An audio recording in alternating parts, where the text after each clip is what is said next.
La barrière qui donnait sur la ruelle pavée, surplombée par la haute falaise couverte de sapotilliers sauvages, grinça désagréablement, annonçant à Cyrilia une visite inopinée. Occupée à nourrir ses quelques poules dans la courette de sa maison située sur la façade qui donnait sur la mer, elle interrompit sa tâche en maugréant pour accueillir l'intrus qui se présentait chez elle à cette heure matinale. Elle n'aimait guère être surprise au saut du lit entre le café de l'aube et sa promenade quotidienne le long de la plage qui s'éclairait des lueurs du soleil levant.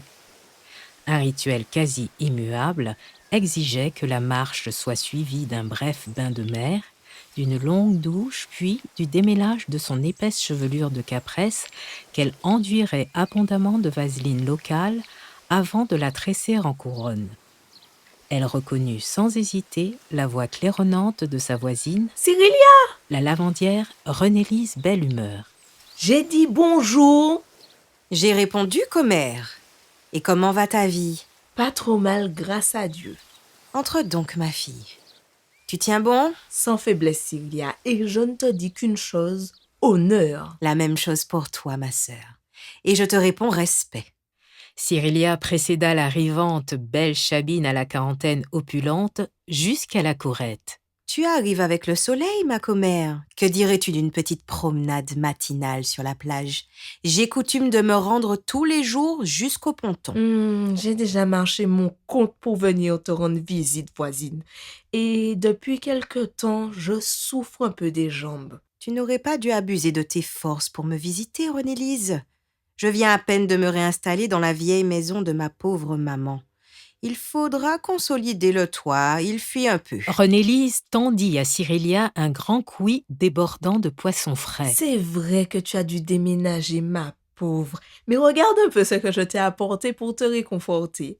Une petite pêche de balarou que mon homme a attrapée hier soir à la fraîche. Je les ai déjà écaillés et ils ont macéré toute la nuit dans la saumure. Je n'ai pas oublié que tu es friande de friture, hein? Ne me dis pas que Siméon s'est décidé à aller à la pêche. Je me suis laissé dire qu'il était devenu spécialiste de la sieste. Siméon n'est qu'un vagabond, mais il sait parfois se rendre utile. Tu le remercieras de ma part, car ces balarous que je vais faire offrir ce jour même sont les bienvenus. Et comment vont les enfants? Je n'ai pas à me plaindre, ma chère. Ils profitent bien. Les enfants sont une bénédiction du ciel. Je ne dis pas ça, bien sûr, pour toi qui n'en as pas. Enfin, pas officiellement. Ce sujet de conversation avait généralement pour effet d'agacer Cyrilia. Assombrie, elle tendit un tabouret à sa commère qui s'installa bruyamment. Allô, ma chère. On dit dans tout Saint-Pierre que ton monsieur est parti sur le bateau d'hier. C'est donc vrai? C'est la vérité même, voisine, mais cet homme-là était mon patron, pas mon monsieur. Il m'avait engagée en tant que gouvernante. Gouvernante? Comme c'est gentil. Et il est parti, en effet, son séjour a pris fin. Alors tu vas reprendre ton ancien métier de couturière. C'est ça même, couturière, repasseuse, cuisinière, j'ai le choix. Une gouvernante, c'est un peu tout ça à la fois, pas vrai? C'est tout ce qu'il y a de plus vrai, ma bonne Sissi. Une bonne gouvernante, c'est un peu comme une femme mariée. Ça doit savoir tout faire. Pour masquer son mécontentement croissant, Cyrilia chassa bruyamment une volaille caquetante qui tentait de s'introduire dans sa cuisine. Allez, allez donc, chou, poule! Oh, c'est fou comme ces bêtes-là deviennent hardies ces jours-ci. Celle-là devrait savoir qu'elle est trop dodue pour ne pas craindre de finir à la casserole. Et comment l'appelais-tu encore? Qui ça? Mais ton monsieur, voyons, enfin, ton patron. On l'appelait Hearn. Lafcadio Hearn. Ern? C'est pas un nom chrétien, ça, hein? Cet homme-là n'était pas anglais tout de même. Je crois bien qu'il était irlandais. Irlandais? Qu'est-ce que c'est que ça? Cyrilia, contenant son agacement au prix d'un effort méritoire, se donna le temps de suivre longuement du regard le tracé d'une frégate qui survolait la rade avant de répondre avec calme que, n'ayant jamais quitté le Nord Caraïbe, elle ignorait tout de l'Irlande, mais pouvait affirmer devant tous les mâles parlants de Saint-Pierre et d'ailleurs que M. Hearn était un homme très comme il faut. Bien qu'européen de race, il ne devait pas être considéré comme un aventurier. Son métier, c'était de voyager et d'écrire dans les journaux ce qu'il avait vu. Le plus ignorant des Bitako savait que la place d'un voyageur n'est pas de rester en place.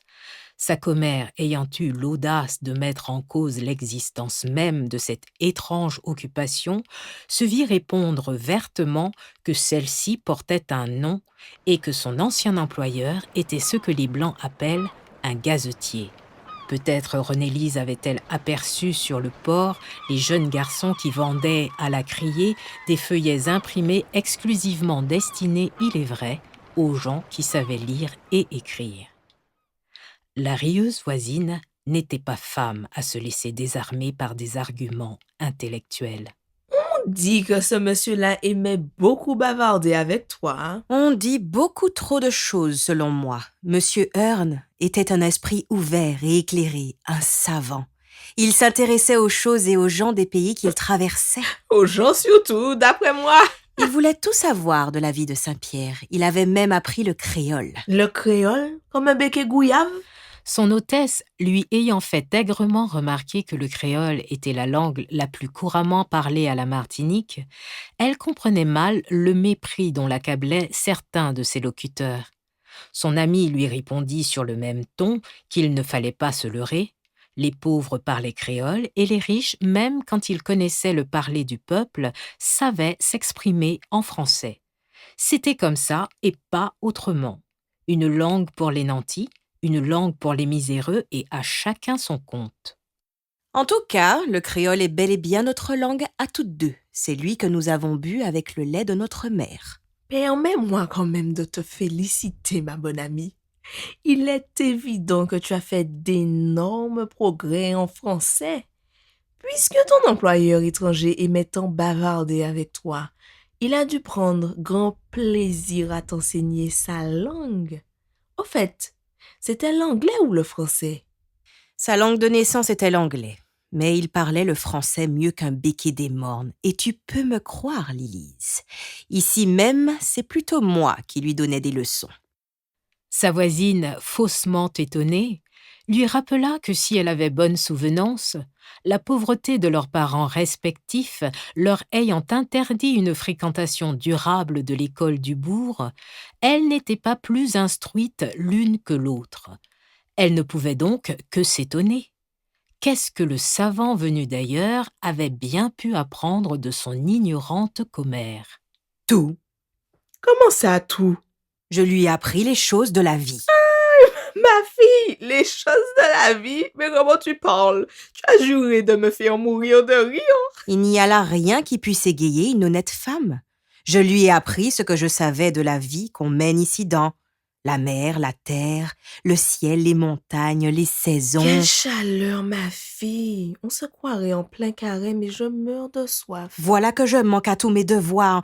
Tu prendras bien un peu de café ou d'eau de coco? N'aurais-tu pas plutôt une petite goutte de schwab? Du schwab? Au beau milieu de la matinée? Il est certes un peu tôt, mais tu sais bien que c'est mon péché mignon. L'autre jour, j'ai préparé à l'avance, comme d'habitude, mon schrob de Noël et il sent déjà fort bon. Cette année, j'ai choisi mon meilleur rhum vieux et les plus belles écorces de mes orangers et de mes citronniers. Pas question d'utiliser les fruits rabougris et piquetés laissés sur pied par le dernier cyclone. Ah, le schwab de Cyrilia.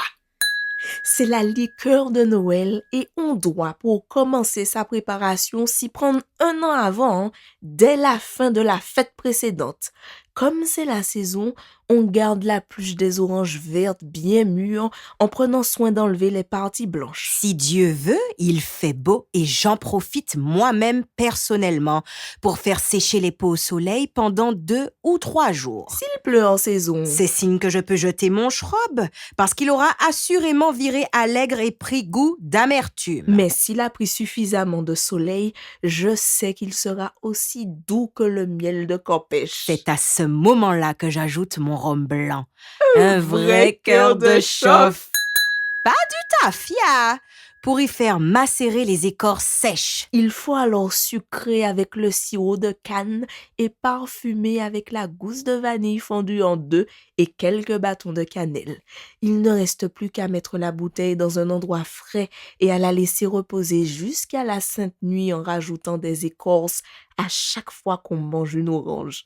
On filtre au dernier moment avant de déguster. Avant de déguster à l'heure des cantiques. Aïe, mon Dieu, je crois encore entendre ma grand-mère chanter de sa voix cassée.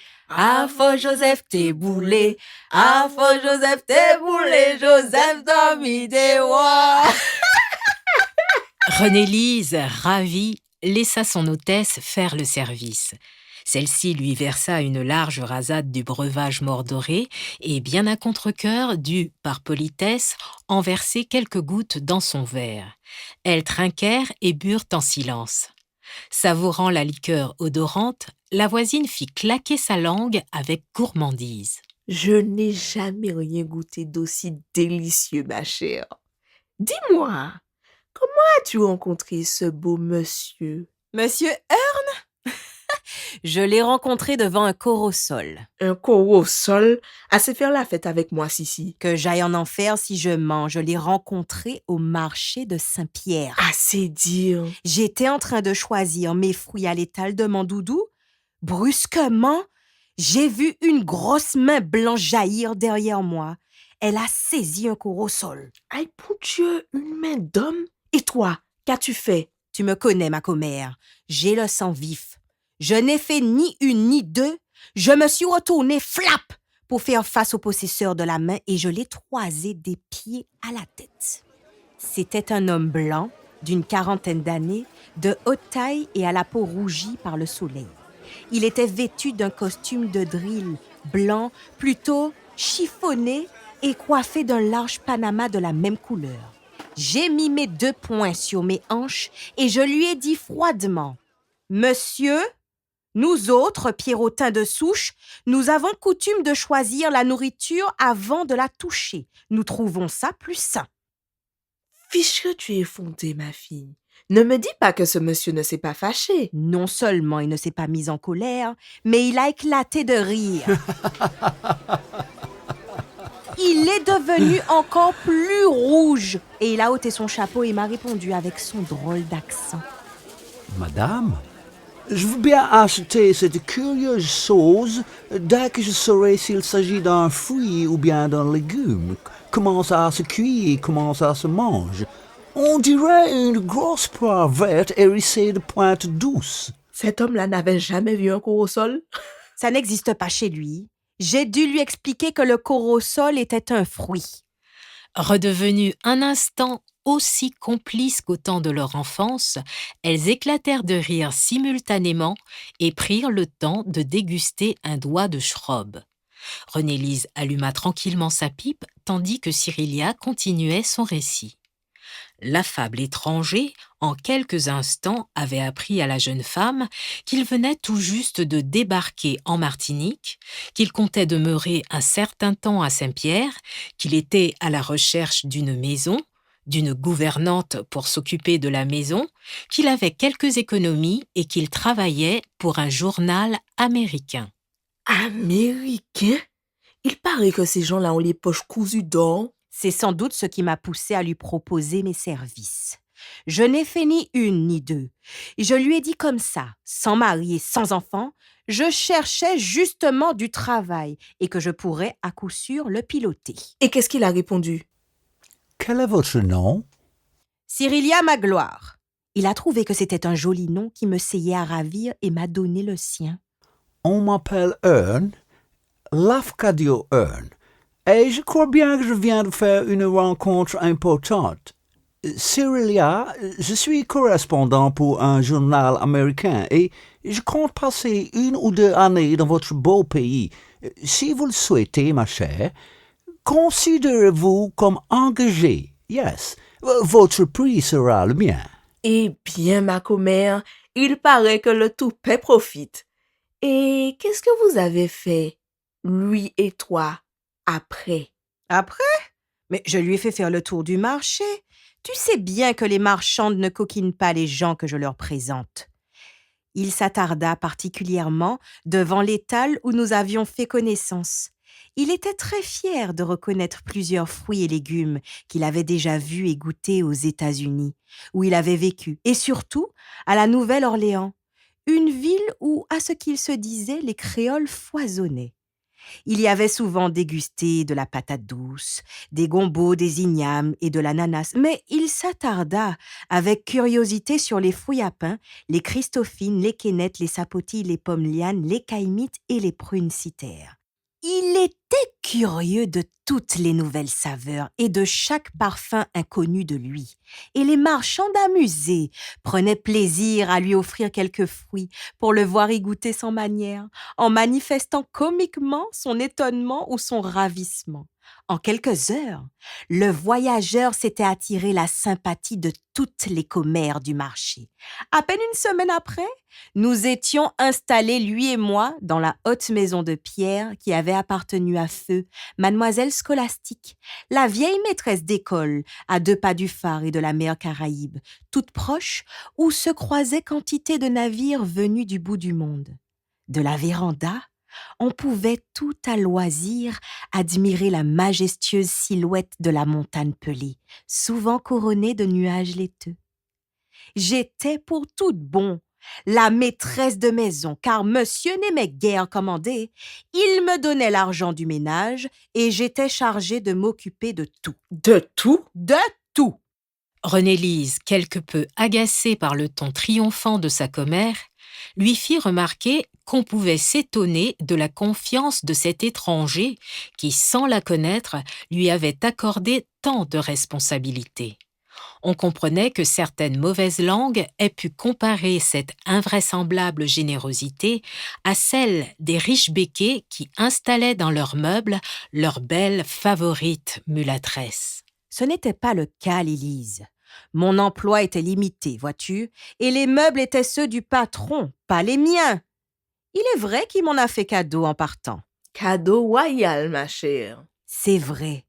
Ah, la maison du phare. Je ne l'oublierai jamais. Les soirées y étaient bien plaisantes. Quand il ne sortait pas, Monsieur Hearn passait son temps à lire ou à écrire ce qu'il appelait un roman. Avant de souper, il sirotait son punch, installé dans sa dodine, à l'écoute des bruits et l'œil aux aguets des lueurs de la fin du jour, bruissement d'ailes minuscules et clignotement de lucioles. Il me dit un jour que le livre qu'il rédigeait parlait de l'esclavage et sembla choqué de ma réaction négative quant au choix de son thème. Ce livre est à la gloire de votre Cérélia.